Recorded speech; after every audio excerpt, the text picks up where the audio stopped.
अस्सलाम वालेकुम नाज़रीन, मैं हूं मियां अकील अफजल और आप देख रहे हैं मेरा यूट्यूब चैनल। नाज़रीन, जस्टिस मंसूर अली शाह के इस्तीफ़े के हवाले से बड़ी खबर। जी बिल्कुल, आज का इस व्लॉग में एक ही सिंगल ही टॉपिक मैं आपके साथ शेयर करूंगा और उस पर बात करेंगे, लेकिन टॉपिक इतना बड़ा है तो इसलिए मैंने सोचा कि आज इस एक ख़बर पर ही सारा व्लॉग कर लेते हैं। नाज़रीन, जस्टिस मंसूर अली शाह इस्तीफ़ा दे रहे हैं या नहीं दे रहे, इस हवाले से आज हम अपने इस व्लॉग में ख़बर ब्रेक करने जा रहे हैं। तो व्लॉग जो है इसको पूरा लाजमी देखिएगा, लेकिन इससे पहले कि व्लॉग का बाकायदा आगाज़ करूँ, मेरी आपसे दरख्वास्त है कि जिन्होंने अभी तक मेरे चैनल को सब्सक्राइब नहीं किया वो फ़ौरी तौर पर सब्सक्राइब कर दें और साथ बेल आइकन का बटन प्रेस कर दें ताकि मेरी जानिब से बनाई जाने वाली तमाम वीडियोस आप तक फ़ौरी पहुंच सकें। अब नाज़रीन, बाकायदा आज के इस व्लॉग का आगाज़ करता हूं। सबसे पहले बात कुछ यूँ है कि चीफ़ जस्टिस याह्या आफरीदी जब सुप्रीम कोर्ट ऑफ पाकिस्तान के या पाकिस्तान के चीफ़ जस्टिस ऑफ पाकिस्तान बन गए तो उनके ओहदा संभालने के बाद इन अफवाहों ने, इन ख़बरों ने बहुत ज़्यादा ज़ोर पकड़ा कि जस्टिस मंसूर अली शाह अपने ओहदे से इस्तीफ़ा दे रहे हैं। बहुत सारे लोगों ने उनको 12 दिसंबर के उनके जो फ़ैसला था जिस पर मखसूस नशिस्तों के हवाले से, उस पर भी उनको कड़ी तनकीद का सामना था। फिर ये भी कहा जा रहा था कि जस्टिस मंसूर अली शाह किसी भी तरह इस्टेब्लिशमेंट के साथ जो है वो मिलकर चलने को तैयार नहीं होंगे और ज़ेरे असर नहीं होंगे। जिस तरह एक से पहले जस्टिस इजाज़ुल एहसन का अचानक एक दिन इस्तीफ़ा आया, जस्टिस मुज़ाहर नकवी का इस्तीफ़ा आया, फिर उससे अगले रोज़ जस्टिस इजाज़ुल एहसन का इस्तीफ़ा आया। तो अब सब तरफ अतराफ़ से यही खबरें आ रही थी कि अब जस्टिस मंसूर अली शाह का भी इस्तीफ़ा आ रहा है, लेकिन बिलाखिर 2 महीने से ज़ायद का जो अरसा है वो गुज़र गया, इस्तीफ़ा नहीं आया। अब एक मरतबा फिर सुप्रीम कोर्ट ऑफ पाकिस्तान में 26वीं आइनी तरमीम के हवाले से जो है वो मुकदमात को मुकर्रर करने के लिए जस्टिस मंसूर अली शाह का ख़त दोबारा मंज़र-ए-आम पर आया। तो इसी मौके पर इन अफवाहों ने, इन ख़बरों ने दोबारा से ज़ोर पकड़ लिया कि जस्टिस मंसूर अली शाह इस्तीफ़ा देने जा रहे हैं। अब बहुत सारे व्लॉग्स भी आपने देख लिए जिनमें ये कहा जा रहा है कि जस्टिस मंसूर अली शाह सुबह इस्तीफ़ा देंगे या शाम को इस्तीफ़ा देंगे। हालांकि उनके हवाले से बहुत सारे लोगों ने ये ख़बर भी मेरे साथ शेयर की थी कि जस्टिस मंसूर अली शाह अपने चीफ़ जस्टिस के ओहदे को लेकर बहुत ज़्यादा टची हैं और इसी टची होने की वजह से उन्होंने साबका चीफ़ जस्टिस काजी फ़ायज़ ईसा की मुखालफत की। उन्होंने मखसूस नशिस्तों का फ़ैसला दे दिया। उनकी जानिब से 2 वज़ाहतें दे दी गई मखसूस नशिस्तों के फ़ैसलों पर। पूरी कौमी असम्बली से जो है वो उन्होंने उसके मद्दे मुकाबिल लाकर सुप्रीम कोर्ट ऑफ पाकिस्तान को खड़ा कर दिया। तो इन सारी चीज़ों के बावजूद भी वो चीफ़ जस्टिस ऑफ पाकिस्तान नहीं बने, तो यकीनी तौर पर फिर आप मुझ समेत हर शख्स के जहन में यही सवाल आता है कि जस्टिस मंसूर अली शाह जब इस तरह लड़ाई हारेंगे तो उसके बाद इस्तीफ़ा दे रहे हैं या नहीं दे रहे। अब गुज़िश्ता 4 दिसंबर को जस्टिस मंसूर अली शाह का एक ख़त दोबारा मंज़र-ए-आम पर आता है। इस ख़त पे आने के बाद जो है एक दफ़ा से फिर यही बहस शुरू हो जाती है और ख़ास तौर पर जब कल चीफ़ जस्टिस याह्या आफरीदी के और जस्टिस मंसूर अली शाह के हवाले से जो चीज़ें सामने आई हैं,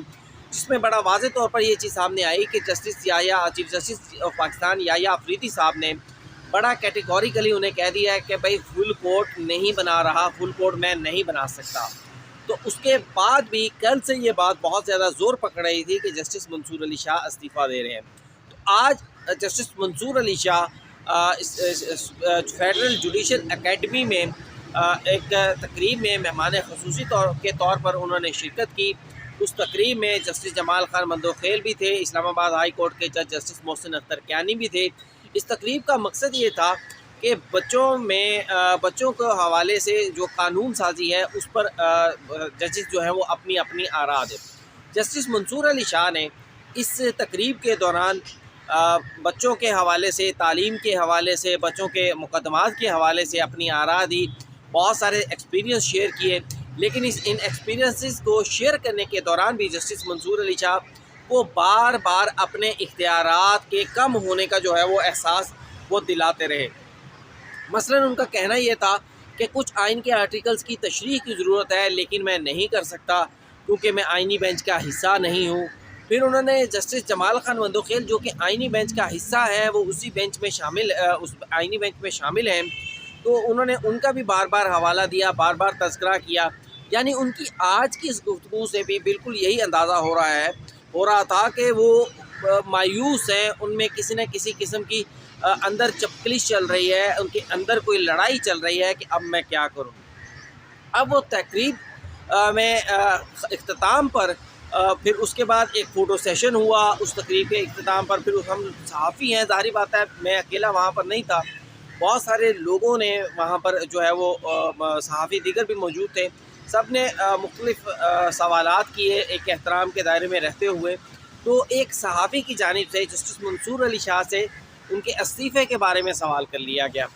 جسٹس منصور علی شاہ نے اس وقت اس کا کوئی جواب نہیں دیا۔ کوئی 5 منٹ ٹھہرنے کے بعد ان کی جانب سے جو ہے وہ دوبارہ اس صحافی کو بلایا گیا نام لے کر، اور کہا گیا کہ ذرا میری بات سنیں، ہم سب بھی وہیں پر موجود تھے۔ انہوں نے کہا دیکھیں آپ نے جو سوال کیا ہے میں تو اس کے جواب میں یہی کہہ سکتا ہوں کہ جو ذمہ داری اللہ نے مجھ پر ڈالی ہے اس ذمہ داری کو میں نبھاؤں گا۔ ابھی میں بچوں کے حوالے سے ایک ایونٹ میں شرکت کے لیے آیا ہوں، اس سے یہاں پر نیکسٹ ایونٹ جو ہے وہ آج ماحولیات کے حوالے سے ہے، اس ایونٹ میں بھی میں شرکت کرنے جا رہا ہوں۔ یعنی انہوں نے ان سے سوال یہ کیا گیا تھا کہ آپ استعفیٰ دے رہے ہیں سر، استعفے کی آپ کی بہت زیادہ خبریں آ رہی ہیں، تو انہوں نے براہ راست اس چیز سے کی تردید یا تصدیق کرنے کی بجائے انہوں نے جو الفاظ استعمال کیے، انہوں نے کہا کہ میں جو کردار اللہ تعالیٰ نے مجھے دے دیا ہے میں اس کردار کو نبھاؤں گا، جہاں تک ہو سکا گا اپنا رول ادا کروں گا۔ یہ بات بڑی واضح طور پر انڈیکیشن ہے کہ جسٹس منصور علی شاہ استعفیٰ نہیں دے رہے، اور یوں ہی جو ہے وہ سپریم کورٹ آف پاکستان میں اپنے فرائض سر انجام دیتے رہیں گے، اور ان کے انہی فرائض سر انجام دینے کی وجہ سے ہم یہ کہہ سکتے ہیں کہ سپریم کورٹ آف پاکستان میں یہ جو ہوتی ہے تھوڑی بہت سپریم کورٹ آف پاکستان کے ججز کے درمیان، اور تھوڑے دنوں کے بعد ہم دیکھتے ہیں کہ ماحول میں گرمی آتی ہے، وہ گرمی یوں ہی آتی جاتی رہے گی۔ تو ناظرین آج کے ولاگ میں اتنا ہی، اجازت دیجیے، اللہ حافظ۔